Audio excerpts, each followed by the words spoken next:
Hi friends, காலை வணக்கம். Welcome to rose William channel. இன்றைக்கி நம்ம என்ன சமைக்க போகிறோன்னா ரசம், தேங்காய் பால் ரசம் ஆக்க போகிறோம்.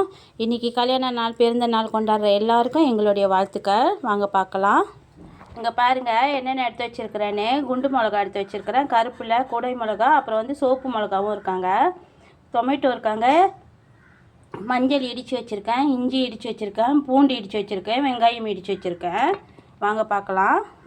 இப்போ பாருங்கள், இங்கே வந்து குண்டு மிளகா போட்டு லேசாக வதக்கிக்கிறேன். கொஞ்சம் வதங்கட்டும் குண்டு மிளகா, இப்போ கொஞ்சம் வாசமாக இருப்பாங்க. இந்த டைமில் நான் கருப்பில் கொஞ்சம் போட்டுக்கிறேன். கருப்பில் போட்டானே கொஞ்சம் இடித்து வச்சுருக்கிறேன், மஞ்சள் போட்டுக்கிறேன், இஞ்சி பூண்டு பேஸ்ட்டும் போட்டுக்கிறேன். இந்த வெங்காயம் இடித்து வச்சுருக்கேன், இவங்களையும் எடுத்து போட்டுடுறேன்.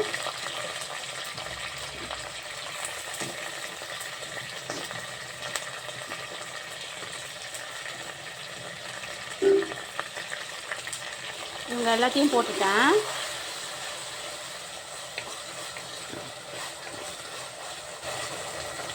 இப்போ இங்கே குடை மிளகா காட்டினால இந்த குடை மிளகாவும் போட்டுடுறேன், இந்த சோப்பு மிளகாவும் போட்டுடுறேன், டொமேட்டோவும் போட்டுடுறேன். எல்லாத்தையும் உங்கள் கூடயே போட்டுடலாம். இவங்க வந்து தேங்காய் பால் ரசம், தேங்காய் பால் போட்டு ரசம் ஆக்குவேன். இவங்க எல்லாத்தையும் போட்டுட்டேன். கடைசி வரைக்கும் இந்த சேனலை பாருங்கள். இப்போ இந்த தேங்காய் பால் ரசத்தில் நான் புதுசாக ஒரு பொருள் ஆட் பண்ண போகிறேன். அதனால் உங்கள்கிட்ட கடைசி வரைக்கும் பாருங்கன்னு கேட்டுக்கொள்கிறேன். இங்கே பாருங்கள், இவங்க எல்லாம் நல்லா வதங்கி வந்துட்டுருக்காங்க. இப்போ இவங்க கூட வந்து ஒரு பழப்புளி போட்டுக்கிறேன். ஒரு பழப்புளியை போட்டு நல்லா கிளறி விட்டுக்கலாம். இவங்க எல்லாம் நல்லா வெந்து வரட்டும்.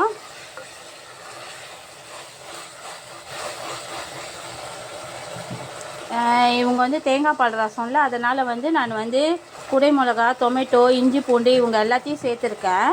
ஆனால் இவங்க எல்லாமே சேர்க்காமலே நம்ம ரசம் ஆக்கலாம் அந்த ரசப்பொடியை போட்டு. இந்த ரசப்பொடியில் வந்து புளி, பூண்டு, அப்புறம் இன்ஸ்டன்ட் ரசப்பொடி, இது வந்து இந்த ரசப்பொடியில் வந்து எல்லாமே இருக்குது. இப்போ நான் வந்து இது எனக்கு வெஜிடபிள் நிறைய வேணுன்றதுக்காக, ஏன்னா ரசம் ஆக்குறோம்ல, அதனால் வெஜிடபிள் ரொம்ப வேணுன்றதுக்காக இவங்களை எல்லாத்தையும் எக்ஸ்ட்ராவாக போட்டிருக்கிறேன்.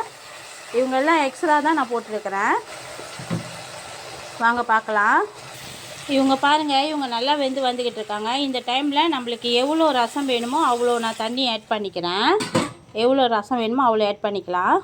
இன்றைக்கி நான் சொன்னல, நம்ம ரசம் வந்து ரொம்ப ஸ்பெஷலாக இருக்கும், தேங்காய் பால் ரசம்ன்ட்டுன்னு. அந்த ரசம் வந்து சைவமாக இருக்காதுங்க, அசைவமாக இருக்கும். பாருங்கள், தண்ணி நல்லா கொதிச்சுட்டாங்க. இந்த இஞ்சி பூண்டு எல்லாமே நல்லா அவங்க கூட மிக்ஸ் ஆகிட்டாங்க. இந்த டைமில் நம்ம எடுத்து வச்சுருக்கிற காளா மீன் இருக்குல்ல, காளா மீன், இந்த காளா மீனை இன்றைக்கி சேர்த்துக்கலாம் இந்த தேங்காய் பால் ரசத்தில்.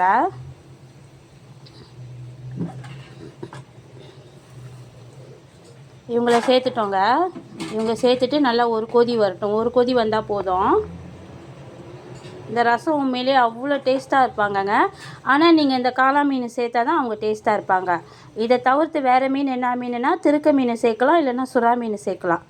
மற்றபடி மற்ற மீனெலாம் அவ்வளோ டேஸ்ட்டாக இல்லைங்க. இந்த காளா மீன், சுறா மீன், திருக்க மீன், இந்த 3 மீனும் நல்ல டேஸ்ட்டாக இருப்பாங்கங்க. கொதிச்சு வரட்டும், வாங்க பார்க்கலாம். பாருங்கள், மீன் போட்டு நல்லா கொதிச்சிக்கிட்டு இருக்காங்க. இந்த டைமில் நம்ம எடுத்து வச்சுருக்கிற ரசப்பொடியை லேசாக போட்டுடலாம். நம்ம கிண்டலாம் தேவையில்லை, ரசப்பொடியை லேசாக போட்டுடலாம். எடுத்து வச்சுருக்கிற ரசப்பொடி வேண்டிய அளவுக்கு எடுத்து போட்டுடலாம்.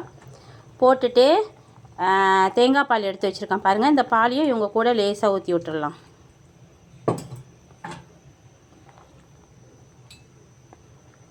ஏன்னா இவங்க வந்து நம்ம வந்து மண்பானையில் வைக்கிற வச்சு நம்ம வந்து அவங்க கொதிக்கிட்டோன்னு வெயிட் பண்ணலாம் தேவையில்லை. இந்நேரம் அவங்க வெந்துட்டுருப்பாங்க, கொதித்து வந்திருப்பாங்க, எல்லாமே வெந்திருப்பாங்க. இப்போ தேங்காய் பாலும் ரசப்பொடியும் நான் போட்டுட்டு அடுப்பை அடைச்சிட்டேன். வாங்க அடுத்த ரெசிபிக்கு போகலாம். பாருங்கள், நான் கொதிக்காத முன்னைக்கே அடைச்சிட்டேன் அடுப்பை. பாருங்கள், இவங்களே சொந்தமாக கொதித்து வந்துக்கிட்டு இருக்காங்க. இந்தமாரி கொதித்து வந்தாலே போதும். ரசம் ரொம்ப டேஸ்ட்டாக இருக்குது. நீங்களும் செஞ்சு ட்ரை பண்ணி பாருங்கள். இப்போ என்ன செஞ்சுருக்கேன்னா, உப்பு மஞ்சள் தூள் போட்டு, தவுக்குவான் இருக்காங்களா, அவங்க தவுக்குவானை அவிச்சிக்கிட்டு இருக்கிறேன். உப்பு மஞ்சள் தூள் போட்டு இவங்க அவிஞ்சி வரட்டும். பாருங்கள், இஞ்சி பூண்டு வெங்காயம், பட்டை மிளகா கொஞ்சம் போட்டு நல்லா வதக்கிக்கிட்டு இருக்கிறேன். கடுகு போட்டிருக்கேன், உப்பு கொஞ்சம் போட்டிருக்கேன் ஃப்ரெண்ட். இவங்க எதுக்குன்னா இந்த கோபிஸ் பரட்டுறதுக்கு. பாருங்கள், கலர்ஃபுல்லாக கோபிஸ் ரெடி ஆகிட்டாங்க. இவங்க வேலை முடிஞ்சிச்சு.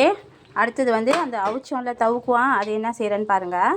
இங்கே பாருங்கள், இங்கே என்ன வச்சுருக்குறேன்னா மிளகாத்தூள் போட்டிருக்கேன். ஒரு கரண்டி மிளகாய் தூள் சாப்பிட்ற கரண்டியில். அப்புறம் வெங்காயம் போட்டிருக்கிறேன். அப்புறம் இஞ்சி பூண்டு பேஸ்ட்டு எல்லாமே போட்டிருக்கிறேன். நீங்கள் எதையும் இந்த தனித்தனியாக தாளிக்க வேணாம். இந்த மிளகா சாந்து கூட எல்லாத்தையும் ஒன்றா கலந்து இந்தமாரி கொஞ்சம் தண்ணி ஊற்றி கொஞ்சம் எண்ணெய் ஊற்றி நல்லா வேக வைங்க. இங்கே பாருங்கள், ஒரு கரண்டி மிளகாய் தூள், வெங்காயம், இஞ்சி பூண்டு பேஸ்ட்டு, எண்ணெய், கொஞ்சம் உப்பு எல்லாத்தையும் ஒன்றா போட்டு வேக வைக்கிறேன். பாருங்கள் எவ்வளோ அழகாக இருக்காங்க பாருங்கள், அவ்வளோ டேஸ்ட்டாக இருப்பாங்க. இது வந்து தவுக்குவான் தொக்கு செஞ்சுக்கிட்டு இருக்கேன். ஆனால் எதையுமே நான் வந்து தாளிக்கலை. இப்போ பாருங்கள், நம்ம எடுத்து வச்சுருக்கிறோம்ல தவுக்குவான் அவிச்சு, அவங்களையும் உங்கள் கூட சேர்த்து ஒரு பெரட்டு பெரட்டிக்கலாம். அந்த சாந்தி அவ்வளோ வாசமாக இருக்குது ஃப்ரெண்ட்ஸ். நான் ஒன்றுமே போடலை, அந்த சாந்தி அவ்வளோ வாசமாக இருக்குது. ரசத்துக்கு வச்சு சாப்பிட்டோமா அவ்வளோ டேஸ்ட்டாக இருக்கும். அதுவும் இன்றைக்கி தேங்காய் பால் ரசம் வேறையா, செம்மையாக இருக்கும். கொஞ்ச நேரம் வெயிட் பண்ணலாம், எண்ணெய்லாம் நல்லா பிரிஞ்சு வரட்டும். இங்கே பாருங்கள் எப்படி இருக்காங்க பாருங்கள், எப்படி இருக்காங்கன்ட்டுன்னு, எவ்வளோ திக்கா எவ்வளோ இதாக இருக்காங்கன்ட்டுன்னு. இதெல்லாம் ஈஸியான மெத்தட் நான் செய்கிறது எல்லாமே. இப்போ நீங்கள் வேலைக்கு போகிறீங்களா, வீட்டில் வந்து அவசரமாக சைவமாக சமைக்கணுமா, மிளகாத்தூள், வெங்காயம் எல்லாத்தையும் ஒன்றா போட்டு நல்லா பிணைஞ்சிருங்க. பிணைஞ்சிட்டு சட்டியில் நல்லா கொதிக்க வச்சு இந்த மாதிரி செஞ்சு எடுத்திங்கன்னா இவங்களே அவ்வளோ டேஸ்ட்டாக இருப்பாங்க. ஹாய் ஃப்ரெண்ட்ஸ், தொபருங்க இன்றைக்கி உள்ள சாப்பாடு தேங்காய் பால் காளான் மீன் போட்டு ரசம், தவுக்குவான் மசாலா, அப்புறம் வெங்காயம் முட்டை பொரியல். இதுதான் இன்றைக்கி உள்ள சாப்பாடு ஃப்ரெண்ட். உங்களுக்கு பிடிச்சிருந்தால் லைக் பண்ணுங்கள், ஷேர் பண்ணுங்கள். மறக்காமல் இந்த ரெசிப்பியை கண்டிப்பாக ட்ரை பண்ணி பாருங்கள்.